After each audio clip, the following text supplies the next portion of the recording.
or drinking a glass of water. What's the big deal about it? They think they can just go do it. They go, immediately they fail. They don't understand that it takes a lot longer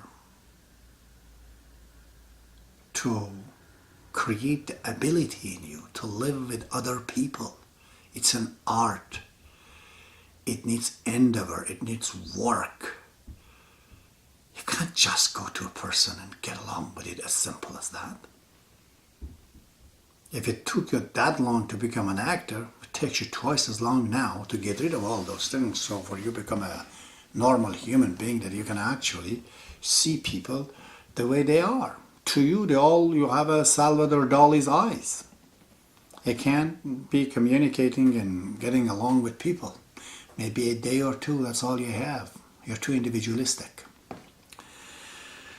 While talking to Toronto, I remember to a couple of Persian girls, very young, 15, 16. Their mother was there, and this question comes in the Baha'i faith. Isn't it too old-fashioned, they said, that not to have sex before marriage? What does that mean? Isn't all these religions of God are old and gone? Can't we see what they do to the Middle East and other places, and we don't have those problems in Canada?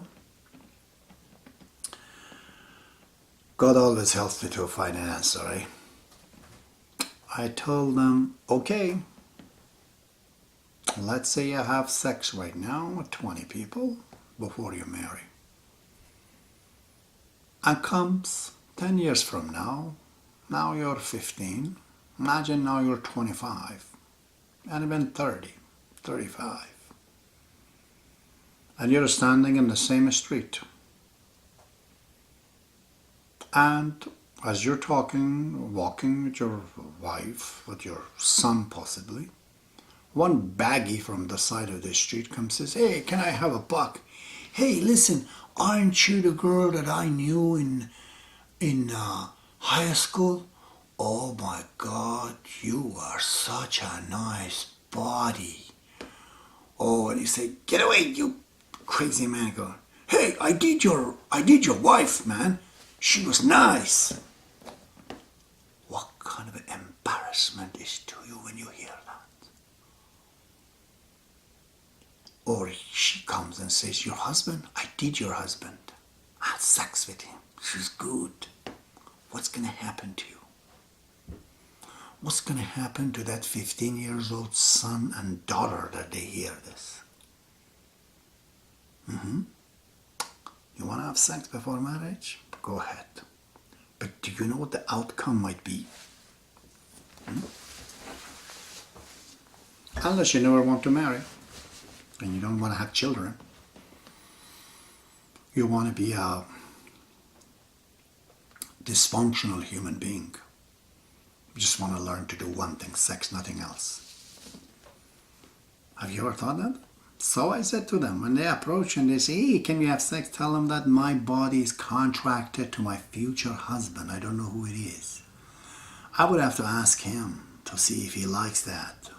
Then I will let you know. Or I might have a 15 years old son, 20 years old boy or daughter. I don't know what they think if they know their mother was in a relationship with somebody else beside their father. I don't know what they say. I'm going to have to ask them. Until then, I cannot have sex before marriage. 15 years old Persian kids, they were just, I said, yes. Can you take it? No, they said. So well, then don't play with this. Something you don't know. That is why Shobi Effendi says no sex before marriage. Because if you want to marry and if you have sex, you'll kill the damn marriage. What marriage then is that? Be ashamed of yourself. Go to some kind of other relationship. Have a relationship with yourself. Marriage doesn't take those things. You cannot do it, okay? I know a lot of you are innocent and you said that, okay, I had a sex, but I also lived with that person. All right, then you're a married person, you know. Because you had sex and you could even have children. So you were married. You're just not called marriage, but it was married. So you're married. You're not, a virgin anymore. So Those who have sex before marriage, which includes all the people in the West, I'll tell you, this is not just going to stop. This is a habit. It will not end after marriage. It will continue to go around. Whether the person was in a sexual relationship with one person, I can understand. But if it was a 20%, ranging from one night to 10 days to 6 months or 3 at a time, this person cannot carry on a marriage in which he's not going to be faithful. I can't. Okay? Beware of this. So they are casual peoples. They're great people. They might be great Baha'i teachers, they're great human beings. It's just that they're going to fail marriage. Marriage is difficult. Each two together has to be so important. Yes, love is one of the greatest things that we encounter when we see a man, a woman. But remember, when you say I'm in love with that man or a woman, who is talking here? If you're coming to me. Because in you there is a dog. You have a dog in you. You have an animal in you. You have a plant in you. Like a plant you grow, your hair, your body. You have also an animal that eats, sleeps, use the bathroom and have sex. That's an animal. So is your animal in love or yourself? Because human doesn't eat food. Animal eats food. Human enjoys seeing the animals feeding food. Animal says, food is food, I can drink from toilet. Man says, no, it has to be an environment, pleasant, music, this, that. Those are the conditions of human. That's what human enjoys in those conditions. Not just the food.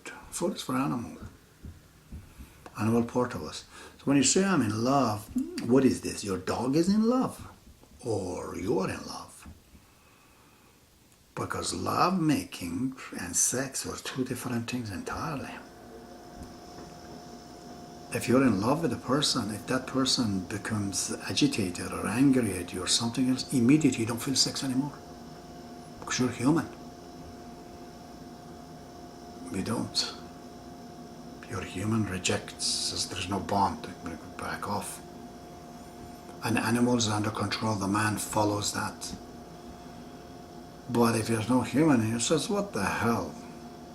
Have sex, man. Those are not love. There is love between the two animals. Love between human is different, okay?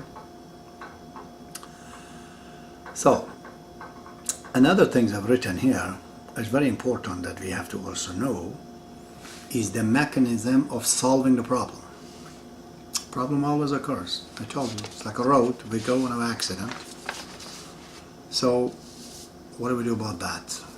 That's the hugest of all the problems. So everything is not going to go hanky-dory. There's going to be a problem. Now, there are two ways to look at this.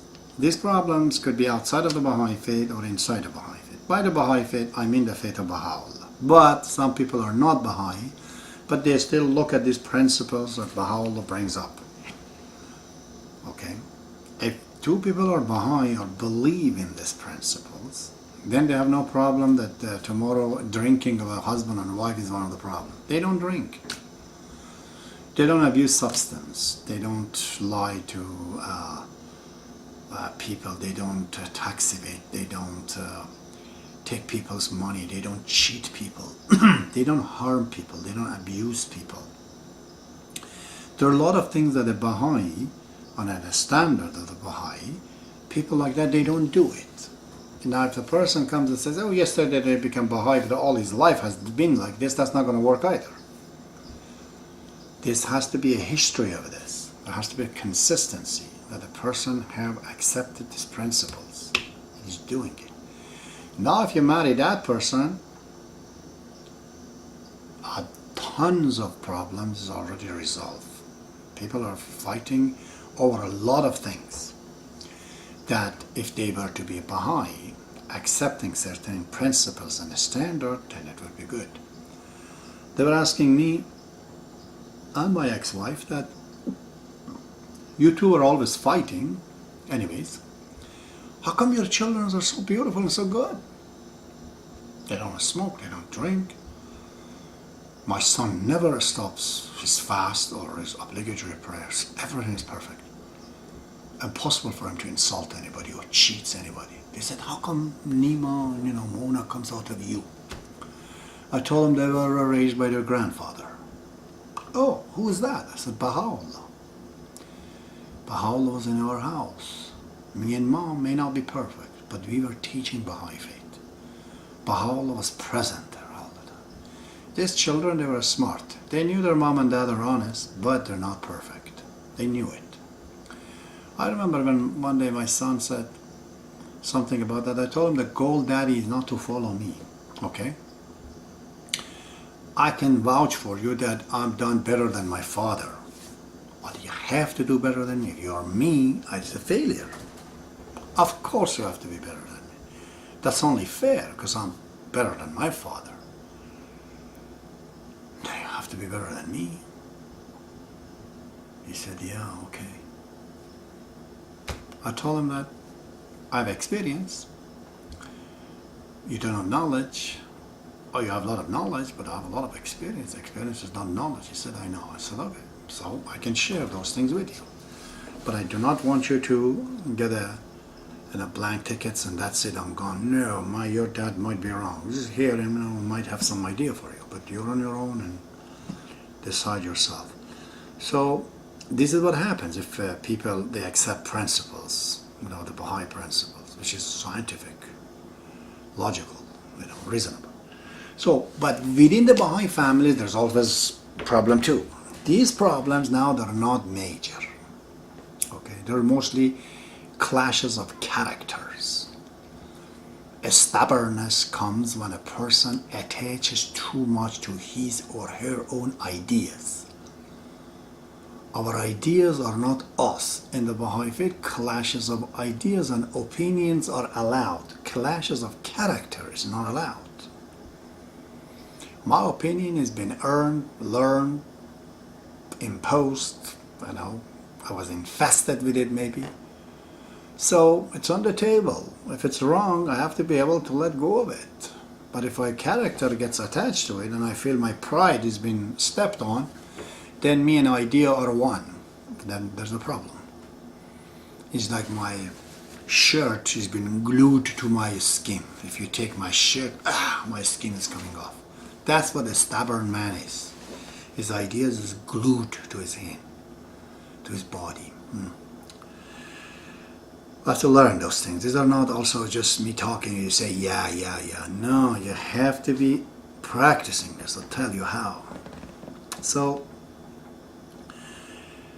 in that case, if the problem is a little bit bigger between those who accepted these principles, they can always use mom, dad, friends as a consultations. Not other people though. Abdul says keep the secret within the family, don't let it go out. Because when it's out, it magnifies, it becomes bigger. The boy has been, let's say, child abused. The boy is 10, he's been abused a little bit or whatever. If you don't talk too much about it to him, he will learn to grow to forget it. Because he's still 10, he can. But in the West, they make the matter so big for the boy will live with it forever. Instead of explaining to him, that man is a stupid man or whatever, he did something, a lot of people do that, they're sick or this or that, just go on about your life, boy may forget it or girl may forget it. But on the background, you can go and get the bastard and, as far as I'm concerned, kill the bastard. But don't put your child with a small mind too much into what happened to him, because it's going to be, then printed on his system, can't get rid of it.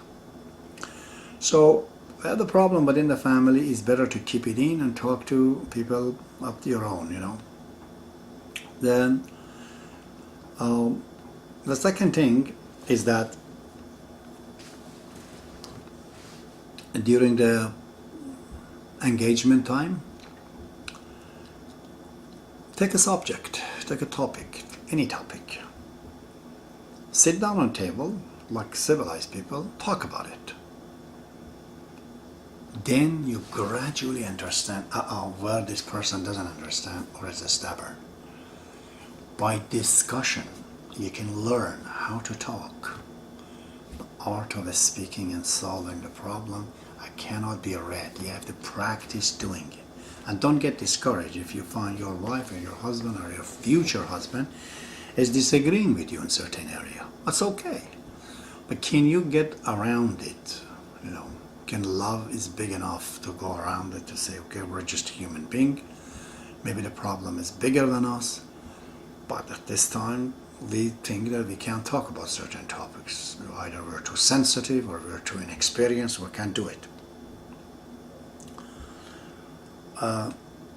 Also find each other's reactions. For example, jealousy of a lot of women in the West cause a lot of problem for people, for men in that case. Mostly I've seen it in women, but I've seen the men too, honestly, that they're jealous. I've seen it. Abdul says jealousy totally corrupts the love, destroys the love, he says, especially with them. But jealousy sometimes, though, do not categorize it always as jealousy. Jealousy, I explained what it is to you before. Go into my previous videos, you know it. Sometimes it's a defensive. You can't be with this man that is your future wife, and then all of a sudden you leave her and go talk to this girl with no reason, because she wasn't supposed to come here, but now you're totally infatuated. She would have to leave the situation if she was my daughter. She's not jealous, yeah? She's defending her situation. I came here to speak to you, to talk to you, but you left me to speak to somebody else about some other things. You forget that I'm here. That's rude, that's impolite, that's inconsiderate. That shows you don't understand who you are with and the circumstances. Definitely a sign of immaturity. So every action that a man or woman takes with reference to their spouse is not jealousy. Jealousy is something that absolutely has no bound, no reason for it. If there are a reason behind it, the person can say it's important. So I'm going to the fourth one. I said three things, but I'm going to say there has to be an outcome out of this engagement time that the husband and wife, future husband and wife, are together for these 3 months, possibly 6 months, learning. Abdul talks about a covenant, he says, a contract that is solid, very important, solid contract, he says, solid covenant. I understand and I interpret as a elder of Baha'u'llah that husband and wife, during the engagement, as they talk together, they have to sit down and write these things down, what they are, what they accept, what they don't accept, everything else, and based on that they formulate a contract, a marriage contract, something that is not outside of the Baha'i faith or the government. You can't say, if I find you kissing another man or another woman, I'm going to cut your hand. Well, that's illegal in any country or most of the country. Baha'i faith certainly doesn't allow it.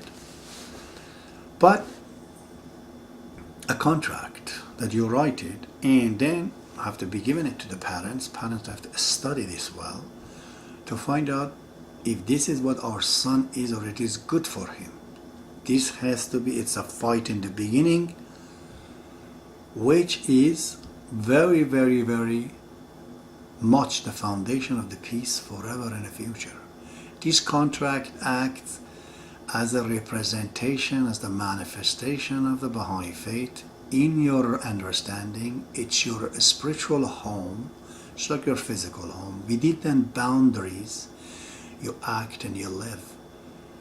A lot of problems will be solved. Do not be offended by it. Oh, if I love somebody, I don't care. Then you don't understand what love is and what the outcome is. I remember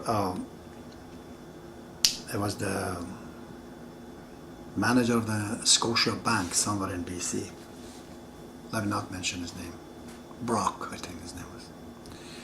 I said, I don't know, Tony. I married my wife at 160 pounds. She's not 200 and some pounds. She's in breach of contract. I never married this woman. She was a skinny, small, nice girl, nice body. She's big and fat right now. This is not what I want. That's true, I said. Because at the time you married this now she's giving you some other things. It's a defective product. Are these things important for us? We have to know it. I have to write it down. So we're not in the breach of the contract. We remember what we say. And we know the consequences. Somebody can write down in a contract, if you turn into an alcoholic, I am by this contract entitled to get all the benefits of the house and everything in my name. For, let's say, a matter of 2 years, until such time you legally quit and do not drink and it's not in your blood. We're going to go test you. Then everything again is shared. Excuse me. But so on and so forth, you know, contract, when I'm talking, you imagine it yourself. What are the things important for you? But do not be naive and you think that, oh yeah, at age 20, I love this woman. How could I change? You won't change at age 20? Of course you do. You become 40, 50 and ugly and stubborn and all kind of things. We do. All right, this was some preparations for the marriage. Estimate yourself. Estimate your spouse, future spouse. Find out the parents, because you are the extension of them. Get engaged. Practice togetherness. And come up with a contract during that time. Marriage might work. Or else it's going to be a sick marriage, like 99% of the Canadian marriage. They're not getting divorced, not all of them, but they're all unhappy. I have spoken to everyone. Nobody I have seen 100% happy of their marriage, except some pretty old couples, 80, 90. Even they complain, but our times changed, you know. If we don't do these things, we are not creating a good father and a good mother for the poor children that they're going to come out of this marriage. They're going to suffer. And we allowed it, you see. May Baha'u'llah be with you. Talk later.